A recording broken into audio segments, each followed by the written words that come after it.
Nselmilkom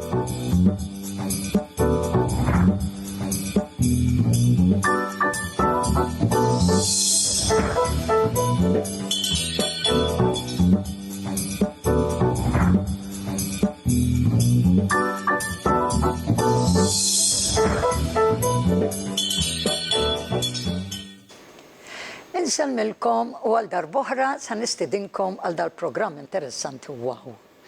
Fejn jiena Ġeże Ċappara flimkien mal-ħabiba tiegħi Beverly Rimmer qed nistidnukom ħalli tkunu magħna biex inkomplu fuq suġġett interessanti tal-aħħar darba. Kif tafu l-aħħar darba tkellimna fuq x'jiġri fil-ġisem meta aħna ikonna ħsibijiet illi jew ikunu ħsibijiet tajbin, pożittivi, jew ikunu ħsibijiet ħżiena. U kif bioloġikament dawn il-ħsieb jaddi għal-moħħ u l-moħħ jaddi dawn il-kemikali illi b'informazzjoni li ċelloli illi mbagħad jaffettwaw l-organi tagħna. Ħalli ngħid ħallu il-Beverly mbagħad inkomplu. Hello Bev, how are you? It's always so nice to have you around. Good, because you know I start introducing things to people and it's good that I'm telling them about it, reminding them a little bit about what we discussed last time. And you know what happened, Bev? So, let me explain to them first and I'll get back to you. Mela, jiena kont waħda minn dawk li għamilt il-kors ta' Beverly ta' detox li kien eċċezzjonali. Issa waħda mill-affarijiet li qed jiġri hu illi aħna bejnietna il-parteċipanti taf kif kollha qed jgħidu isma' tajjeb illi għandna din l-informazzjoni din illi intom tafu anke tal-moħħ, imma kif bliema mod x'inhuma l-metodi li nistgħu nużaw biex dawn il-ħsibijiet nibdew inwassluhom b'mod ċar il-moħħna ħalli jkun hawn din ir-reazzjoni tajba ta' ġol-ġisem. U llum se nistaqsi lil Beverly biex hekk jista' jkun niddiskutu u nagħtu dan it-tip ta' tarif lilkom. So Bev, I'm saying that since we did the course with you, you know, me and other participants, we have actually been communicating, you know, and many of them ask, and they say, listen, yes, we are understanding now what's happening biologically, but how do we go about it? What kind of strategies can we use? And I think that today, if we give them these kinds of tips, you know, I think it will become more concrete and clearer to people to see how easy it is. You know, it's only a question of practice once you know. Absolutely, you know, and I think different practices suit different people, like everything. You know, if you needed to strengthen the muscles in your legs, for some people cycling would work. Other people would find running or walking or going to the gym. Everybody has their own preference. And so it's good to have many different strategies that you can try and see which one works for you. So the first one, which I think is incredibly powerful, is called gratitude journaling. And basically, every morning you take a pen and a piece of paper and you write down 3 things that you have or that are present right now in your life that you are grateful for. You know, it could be one of your children, it could be the job, it could be your health, all right? It doesn't matter. What's important is that you have it right now in your life and you are truly grateful for it. As you write the words, I am grateful for, you write it down, close your eyes and visualize, see it in your mind, what you have written. And allow those feelings to come up. Remember, thoughts create feelings, feelings create action. And if you can think it, write it, visualize it, and feel it, that is going to come up in you, increase very good neuropeptides in your cells, and you're going to flow through your day. And that is writing down 3. Yes. Tajjeb ħafna mela, ħalli nibdew bl-ewwel idea ta' kif u x'għandna nagħmlu. Mela, l-ewwel idea hija naturalment il-gratitudni u li nżommu notebook. Taf kif? Fejn dak li jgħidulu gratitude journal. Għaliex gratitude journal, gratitude dax għandek inti qed tgħid grazzi għal xi ħaġa u qed taraf li għandek għalfej tkun grat u t-tieni il-journal huwa xi ħaġa li qed tikteb kuljum. Mela, tliet affarijiet biss fejn inti tikteb fil-għodu kuljum kif tqum tiftaħ għajnejk u daqqa waħda tisma' jiena illum inħossni grata għal dawn it-tliet affarijiet. Jistgħu jkunu x'ikunu, jien naf tista' tgħid tisma' jiena grata li għandi familja maquda. Jiena grata illi nħossni b'saħħti. Jiena grata illi għandi xogħol li joġobni. Sibu li tridu. Intom, però tliet affarijiet, issa tgħidli wkoll minn dawn li semmejtin m'għandix l-ebda wieħed, qed jiena grata li għandi x'nilbes. Jiena grata li għandi saqaf fuq rasi. Jiena grata li għandi sodda fejn norqod. Jiena grata li għaddi nista' nħu nifs. Dawn huma affarijiet li aħna nieħdu for granted. Imma importanti li nkunu narfuhom u jiktbuhom. Issa, meta tiktibhom, mhux ġast tiktibhom u tlaqt il-karta, daw jieħdu sekondi żgħar imma trid tagħmilhom. Iqaf u quddiem għajnejk, għala għajnejk għall-kwiet u quddiem għajnejk jekk qed ngħid jiena grata għall-familja li għandi. Arom u għara xiex grata li tiftemu bejnietom li hemm laqda, li hemm imħabba kbira, minkejja dak kollu li tgħaddu dejjem wieħed jipprov. Ara, u tibda tħoss dik il-sens ta' soddisfazzjon. Jiena grata illi kelli biex nixtri karozza ġdida. Ara l-karozza, ara il-gost li għatik, il-soddisfazzjon, li għandi ħbib li huma ħbib tal-qalb, arom met inti qed tħoss dik l-emozzjoni sabiħa, ftakru f'dak li għedna fil-programm li għadda. Dik l-emozzjoni fil-moħħ qed tasal għal-ħsieb għal-brain li għandna, mela il-ħsieb qed jasal għal-moħħ, il-moħħ qed jitfa' dawn il-kemikali b'dik l-informazzjoni ta' grazzi, grazzi, grazzi, grazzi. U dawk huma sentimenti sbieħ, emozzjonijiet sbieħ, informazzjoni sabiħa għal-ġoċċello li għandna. U met inti qed tara di tarax biss lilek innifsek imma ara l-ambjent ta' madwarek. U sib affarijiet li huma tajbin u kun grata għalihom. Mela dik hija l-ewwel strateġija. Great. So, I just explained about the strategy of what we can be grateful for and how important it is to write them down and what is happening to the body once that is done. Right. So, you mentioned this idea of visualization, which I find very powerful. Can you elaborate a little bit on that? Okay, so, I do a visualization in many different ways. Visualization when you're doing or talking about gratitude, it's very easy because you're already with that thing. So it may be your children, or it may be your job, or it may be your health.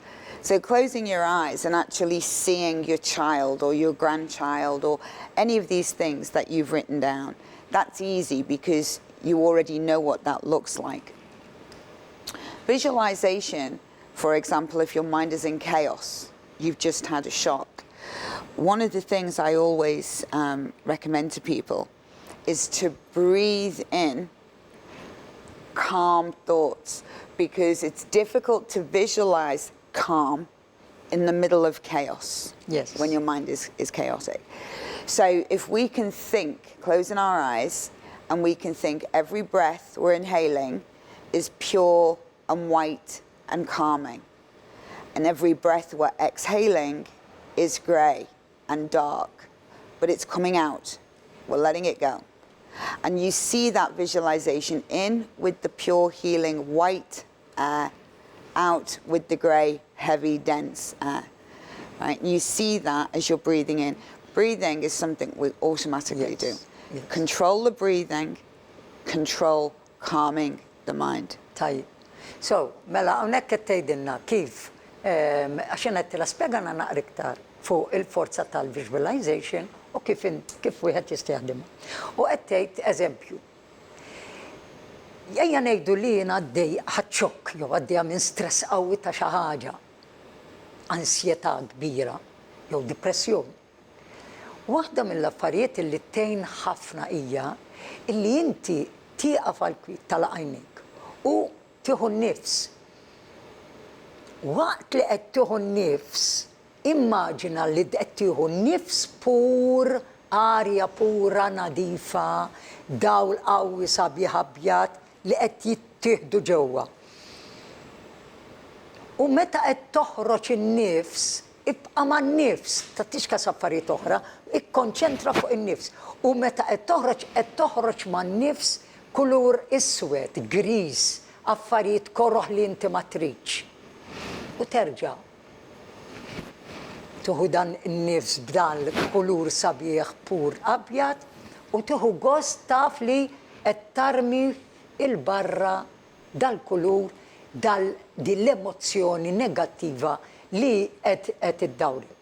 Meta inti qed tara din qed isseħħ għaliex minħabba fil-biological belief li aħna tkellimna fuq l-aħħar darba. U din tibda tagħmillek effett tajjeb fuq is-sistema. Hija huwa importanti li wieħed jarhom tgħid li ma jnek ma x'qed nara l-abja, ma jimpurtax. Emmen li l-arja li dieħla hija pura, hija b'saħħitha, forza qawwija u bajda u intu toħroġ hija arja ħażina, arja griża, arja sewda. U ikkontrolla inti dan in-nifs. L-importanti li tibqa' ma dak li qed jiġri. Jidħol u joħroġ in-nifs. So yeah, that's a very good, breathing, kif nafu, li nieħdu n-nifs hija waħda mill-iktar affarijiet, aħna bla nifs imutu. Meta aħna narfu kif għandna nieħdu n-nifs, hemmhekk għandna iżjed forza. Fil-fatt, ftit qabel ma' Beverly, konna għamilna u tkellimna fuq il-pranayama li huwa teknika partikolari tan-nifs. I'm recalling that you had introduced our audience also to the pranayamic breathing.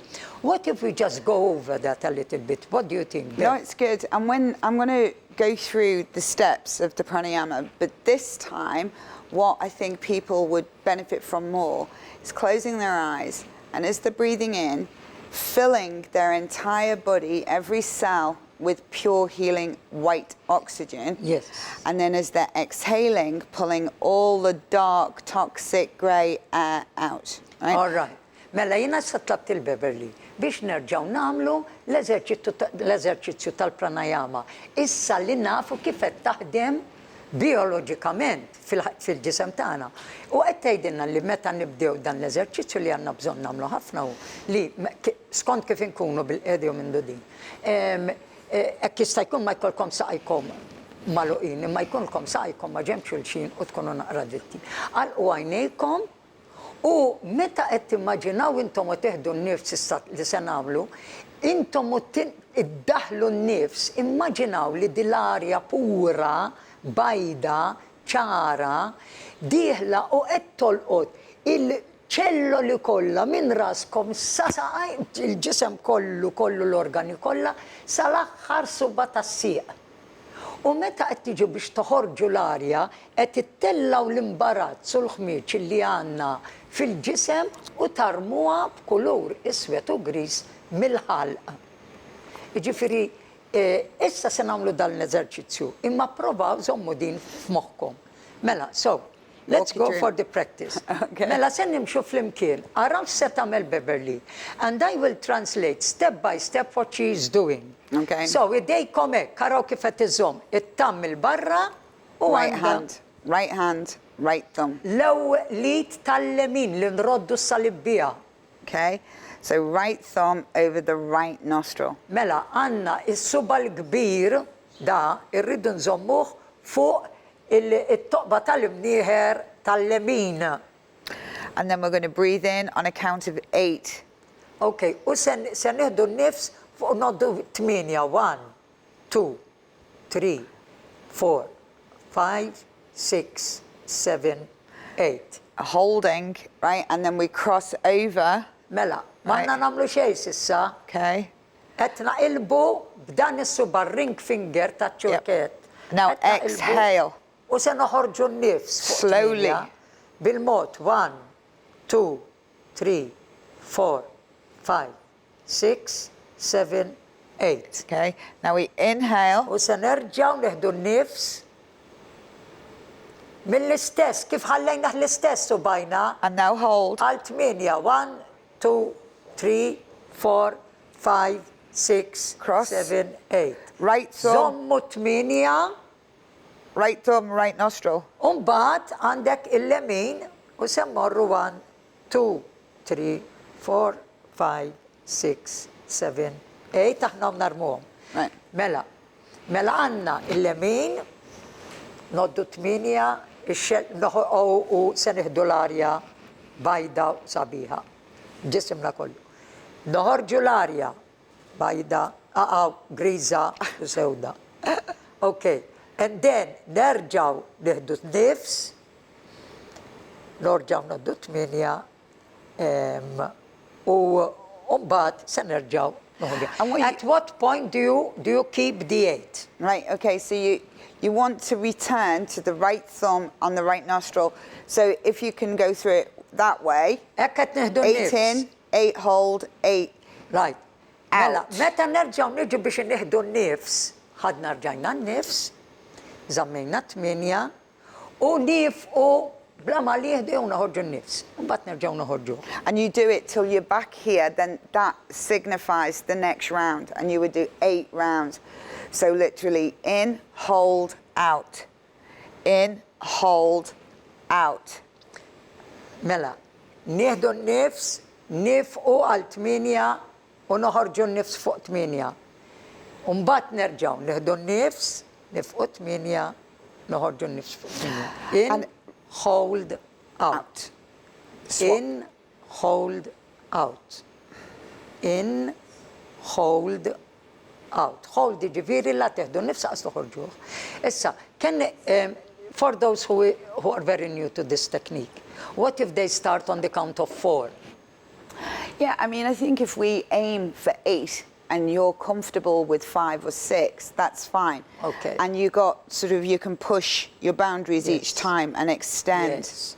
So mela jena qed ngħidilha għal dawk minnkom li mhux mdorrijin. Jekk inti tgħidha imma ta' għoddejt 4, tajt nifsi tibżax. Qozza 4, iqaf 4, oħroġ 4.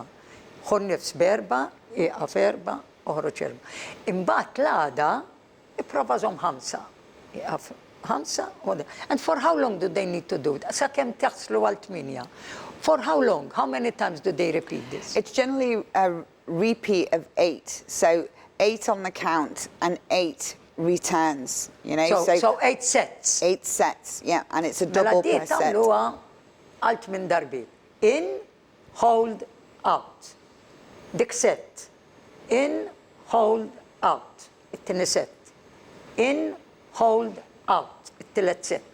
In, hold, And if you're visualizing as you're doing this, so literally as I'm inhaling on a count of 8, I'm seeing pure white healing oxygen coming in.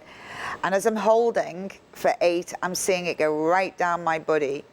And as I'm crossing over and exhaling, I'm literally seeing grey, dense, toxic coming out, right? And then we start again. That visualization, all right? Your mind, don't forget, does not know the difference to what is real and what you believe. Yes. So if you're visualizing this is a powerful message. So, mela, bażikament qed ngħidu illi jiena saqsejtek kemm il-darba kemm il-set triddu tagħmlu 8, u l-importanti li meta qed nagħmlu in, hold, out. In, intu tieħu l-arja għandek importanti ħafna li se żomm 8. Alright? U waqt li qed tagħmel hekk, immaġina dil-arja pura li qed tinżel ma' ġismek kollu sal-ponot ta' subaj. Hold, meta qed tieqaf, immaġina illi qed tasal sa kull rokna ta' ġismek dil-arja pura u nadifa. Out, meta qed toħroġ, mela in, hold, out. Alright? Meta qed toħroġ l-arja, Immaġina issa illi meta inti daħħalt kellek dil-arja bajda kollha, bdiet taqla l-barra, issa qed tnaddaf, taqla l-barra, l-arja maħmuġa li hija kulur iswed u gris. U mbagħad terġa' tiġbed l-arja in arja pura, hold, ara dil-arja qed tnaddaflek, qed tidħol f'kull rokna ta' ġismek u out qed toħroġ il-ħmieġ li natfet. U tirrepetu di kull set għal 8 darbi. Nittama illi l-lum illi dan huwa eżerċizzju illi b'saħħtu immensament u tiskantaw kemm qedkom f'paċi kbira u tibda tikkonċentra ħafna ħjar. Mela għalina in ġenerali dan huwa eżerċizzju li huwa ta' forza qawwija immens. Għal min għaddej minn naqra issues, problemi ta' saħħa jew ta' trawmiet jew kella ta' naqra nkwiet. Għamluh ħalli il-moħħ ikun jistinsewx li waqt li għaddejjem dal-proċess. Hemm proċess li qed jgħaddi mill-ħsieb għall-moħħ għall-organi kollha. U inti tkun tista' tkampa ma dak kollu li qed jiġri madwarek fil-ħajja ta' dak il-ħin u tkun tista' tieqaf iżjed fuq saqajk u taraf illi l-affarijiet tista' tiffaċċjhom b'mod iktar b'saħħtek. Alright? Mela ħanifqu għal ftit momenti oħra kunu magħna għal wara dan il-ftit riklami ħalli nkomplu nagħtukom iktar minn dawn l-istrateġiji imprezzabbli biex jgħinukom fil-ħajja tagħkom ta' kuljum. Wow!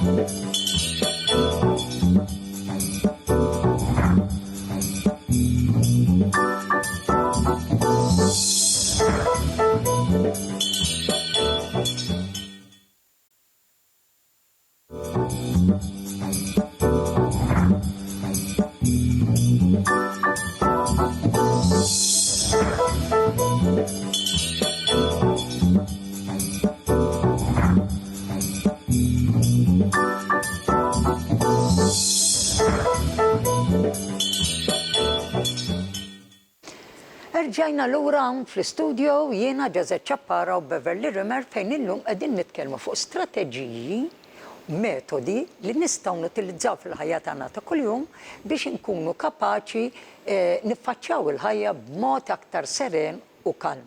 U s'issa tkellimna fuq il-mod ta' kif nistgħu nieħdu nifs, nipprattikaw għaliex għax meta aħna nipprattikaw xi ħaġa li nagħmlu, insiru ħafna ħjar fiha u nkunu nistgħu insiru bl-Ingliż ngħidu we master it, ġifieri nkunu kapaċi mbagħad meta inqalgħu l-affarijiet nkunu f'pożizzjoni li niffaċċjawhom b'mod aktar iffukat. Yes, so as we were saying before the interval, before we stopped for some adverts, Bev, one of the things that actually that is very, very important is understanding what is happening biologically with the breathing and have you. And here is where I think we need to understand as well why it is important to understand the power of stillness and how this stillness impacts our lives no matter what culture, what religion, where we come from, what age, what gender. And there are these certain practices, like we have just mentioned, which help a lot. Would you recommend any other such like practices? Yeah, I mean, I think, sometimes, and stillness is a great word, along with oneness and being grounded. Basically, what those things mean for me is that when my mind is so chaotic, I can't practice gratitude. I can't think. Yes. Because my mind is... In fact, we say, I can't think properly. Exactly.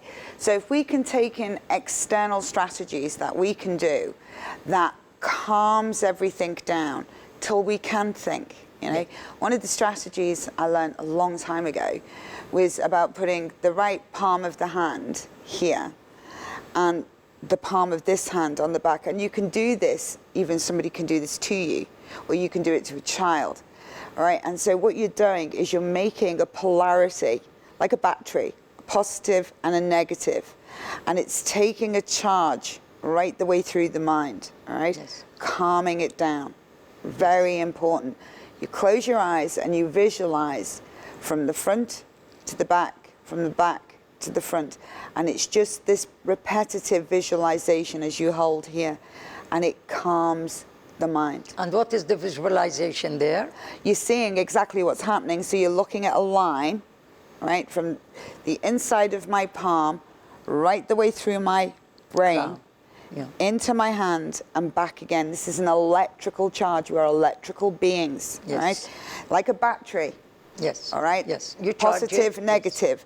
And what we're doing, because it's chaos, we're bringing that connection under control, and we're visualizing the connection. Straight line. Great. Nice and calm.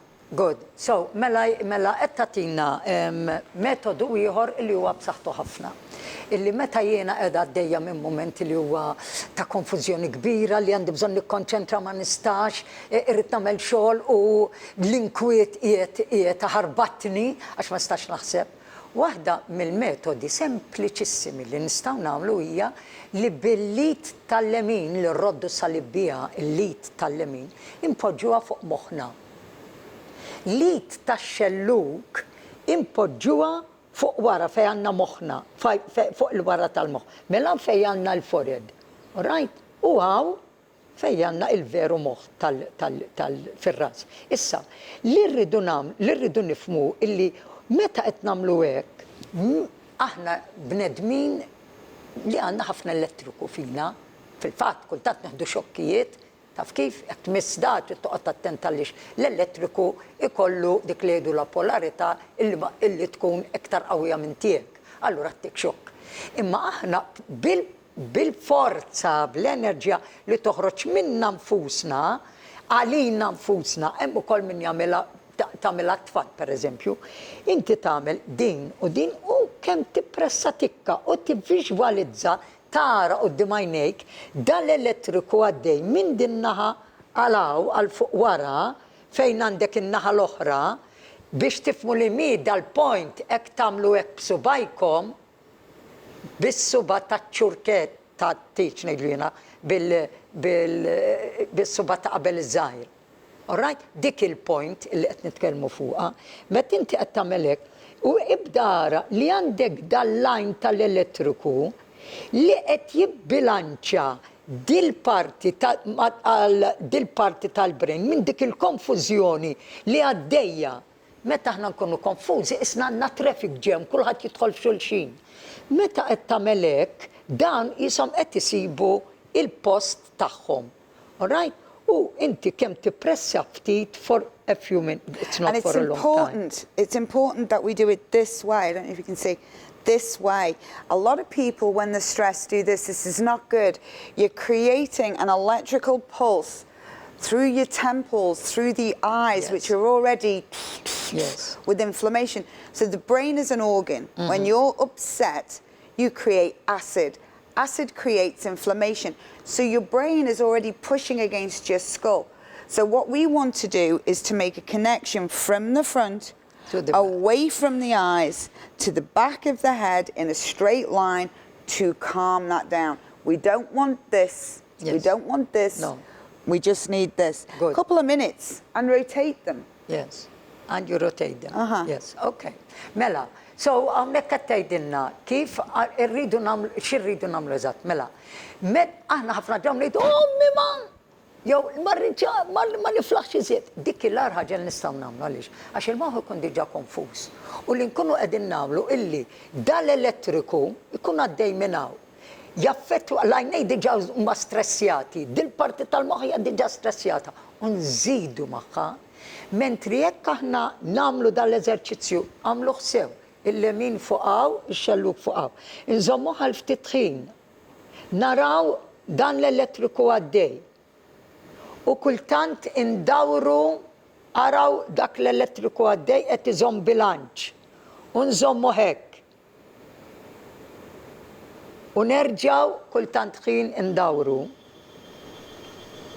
Tibdew tħossu illi qegħdin tikkalmaw. Malli mbagħad tagħmlu forsi minuta ġiex minuti hekk għaddejjin bil-kalma kollha, anke jekk inti jekk qed tara persuna li hija ħafna tfal li jkunu ħafna eċitati. Tgħidlhom all right. Anke jien nemmen ħafna li torok ħafna jdejk ħalli tiċċarġja dil-batterija. U mbagħad inti tpoġġiha f'din il-pożizzjoni li qed issemmi Beverly. I am mentioning that I always love to rub the hands because you energize all the organs and all entire circuit. So another point is to make sure that you're grounded, positive, negative. You want both feet on the ground. I mentioned this is not the right way to sit. Because if you're upset, or I was upset, and I'm speaking to you like this, I'm not grounded. The tension is if I've got my hands together, I'm not grounded. Yes. All right. So I need to be square on. All right. And a circuit of energy goes through. Will go around, yes. Particularly if we need to calm. And then we can calm it right down through the shoulders because a lot of tension is in the neck. So you hold it on here, visualize the connection, all right? On the hips, visualize the connection. On the knees, visualize the connection. And then on the ankles, visualize the connection. So we are a complete energy being and an energy circuit. When we start crossing over energy wires, we're going to get energy lines going everywhere, yes. Adding to the chaos. Yes. So if we need to calm down and get order, we need to position ourselves for order. Yes. Mela, qed tgħidilna naqra iktar dettalji fuq il-mod ukoll ta' kif għandna fil-verità npoġġu bil-qiegħda. Għaw ħafna ġenituri u għallima jew tfal illi ħdimt magħhom jafu li ninsistu ħafna fuq li joqogħdu fuq l-ewwel 1/3 of the chair, fuq l-ewwel parti tas-siġġu biex anke il-parti ta' taħt il-kuxtejn tkun libera. Għaw dejjem ikun dritt, mhux hekk jew il-barra, dejjem ikun dritt u jkollna darna dritt. U jekk jiena qed nagħmel din, qed nivviġwalizza kif edna dan l-elettriku għaddej, mbagħad wara ċertu żmien indawwar. Imbagħad nafu wkoll ikollna ħafna tensjoni fil-ispallej. L-istess ħaġa nagħmlu hekk fuq l-ispallej, mhux hekk, all right? Għaliex għax hekk qed nerġgħu nagħlqu. Imma hekk qed inżommuha anke lon dik it-tensjoni u għandna l-istess nivviġwalizzaw dal-kurrenti għaddejjin fuq spallejna. L-istess jekk ninżlu iżjed l-isfel għandna b'idejna fuq il-hips u l-istess ivviġwalizzaw dal-kurrent għaddej hawnhekk għandna ħafna organi u allura jagħmel ħafna ġid. Għandna l-irkubtejn illi nistgħu aħna ngħinu ħafna billi nżommu idejna fuq irkubtejna u mbagħad għandna wkoll l-ankles, l-arqub fejn jiena jekk qed inżomm idejja fuq l-arqub l-istess nivviġwalizza dik l-elettriku li għaddej hemmhekk u tibda tara kif inti meta qed tagħmel dawn l-eżerċizzji tibda tħoss ċertu kalma għaliex waqt li qed tagħmilhom inti qed tieħu nnifs u qed tara wkoll dawn moħħok mhuwiex imxerred imma għalhekk ngħidu biex tanqajnik ta' mhux għax qed se tagħmel xi ħaġa biex ma jkollokx distrazzjonijiet. Mela meta qed tagħlaq għajnejk inti kull min qed tara dan l-elettriku għaddej kull fejn għandek bżonnu. Tifhem? U hemmhekk dak l-elettriku jerġa' jiċċarġjalek biex itaffi bit-tensjoni mill-ansjetà mill-uġigħ li jkollok. So u spjegat ukoll kif meta aħna qed nagħmlu dan it-tip ta' eżerċizzju mir-ras sa saqaj peress li aħna umani illi għandna bażi ta' ħafna elettriku ġo fina, dan din isa bettri li qed tiċċarġja il-ġisem kollu minn fuq għal isfel. U hekk il-ġisem ikun jista' ikun fi stat ta' kalma. Imma jekk aħna ħanamlu eżerċizzju b'saqajnek, qegħdin hekk, jew kellha dejjem qed nippressaw, dejjem irridu nkunu fi stat illi jkun l-ġisem ikun rilassat u nkun nistgħu għall-inqas bil-mod niġu għal dan l-istat ta' li nerġaw lura biex nkunu nistgħu niffukaw fuq li qed nagħmlu. So that's a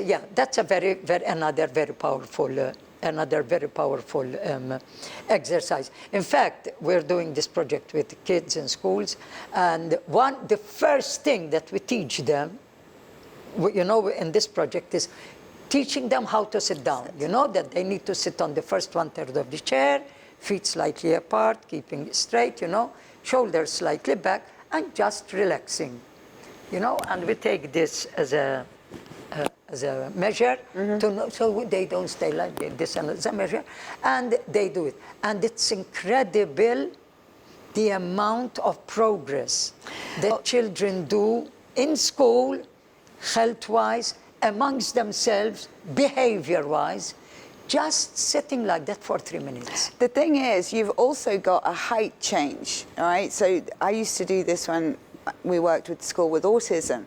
A lot of the children felt very disempowered, all right? So they'd come in and they'd be like this, and we would say, sit up, and we'd have a tape measure up the back of the chair and see how they grew every day. So they'd come in at this height, and we'd have them up, shoulders back, more height, feet down, more height. And then it's called forward head motion. This cuts off the amount of oxygen to your brain. This gives you 100% oxygen to your brain because you're bending too many tubes here. And we want oxygen to the brain if we're learning, especially in school. Yes. Now, oxygen to the brain, deep breath in, deep breath out, right? And all of a sudden, we have got the brain active again. And then we get the finger out, and this is a great strategy. So you square in the chair, look at your finger tip, and now what we're going to do is draw a figure 8, and don't take your eyes off your fingertip. A sideways number 8, or the infinity sign. All right, and you keep your body square. We're just moving the arm, and then you do that for 8 times, and you stop. And you use the other hand, all right? And the power this brings to this part of the brain, because it forces the left and the right side of the brain to cross the midline and communicate. It's incredibly important, but it optimizes, scientifically, optimizes the ability to absorb information, auditory, visual, and kinesthetic by 60%. That is a fact. So if you wire your midline, and not just children. All of us. All of us need it. Yes. I mean, I do it. I practice it because I find, first off, it's very good for the eyes. Very good for concentration, and especially, you know, when you want to take in information where you need to concentrate a lot. Absolutely. Then it comes quite easy, you know. And even putting a finger puppet, I've done it with children too. Yes. Put a finger puppet on there, or paint the finger, you know, and get them to look at it. With a smiley or something like that. Yeah. These are great strategies because we are electrical beings, and when children particularly know they're electric, what's electric? Power. Yes. Right? Yeah. So they've got these superhuman natural powers they don't know about. Yes. So when you start to straighten them up, get them to feel their electrical current. Yes, it's empowering. It's very, very empowering. And they love it. And it's amazing, Bev, how they understand it much more. Because they feel it. Yeah, much more than adults. We adults tend to, you know, to be skeptical, yes, but we've got belief systems, haven't we, that shut us down. But children are incredible. Mela, ħalli nispjegaw naqra waħda x'qed tgħidilna hawnhekk Beverly. Mela, meta aħna qegħdin f'din il-pożizzjoni li qegħdin dritti, darna dritt, għeddum naqra l-isfel għaliex, għax meta qed nagħmel hekk hawnhekk qed nafeċ, qed nissappressja ħafna nervituri li għandi hawn, u hekk għandi l-ossiġnu l-arja li qed titla' tajjeb ħafna għall-moħħ. U aħna hekk irridu illi jkollna ċirkolazzjoni tajba u pura. Mela inti żiedet eżerċizzju ieħor illi meta inti qiegħed f'din il-pożizzjoni darek dritt u qiegħed il-ġisem qiegħed rilassat, inti li tagħmel qed tgħid li dan hu eżerċizzju li jagħmlu wkoll ma' tfal b'awtiżmu biex minn dil-pożizzjoni ħafna drabi jkunu kollhom naqra low self-esteem, it-tfal ikunu jistgħu jitilgħu u jkejlulhom ukoll kemm twalu bil-instep biex verament ikun jistgħu jħossu il-forza ta' dan l-eżerċizzju. Imma mbagħad iġelluhom ukoll joħorġu subajhom u dit tistgħu tagħmluha intom għax tenkom ħafna biex tiffukaw aħjar, tikkonċentraw aħjar, tiftakru iżjed, tirraġunaw b'mod ħafna iżjed faċli. Poġġu subaj idejkom mhux hekk dritta, all right?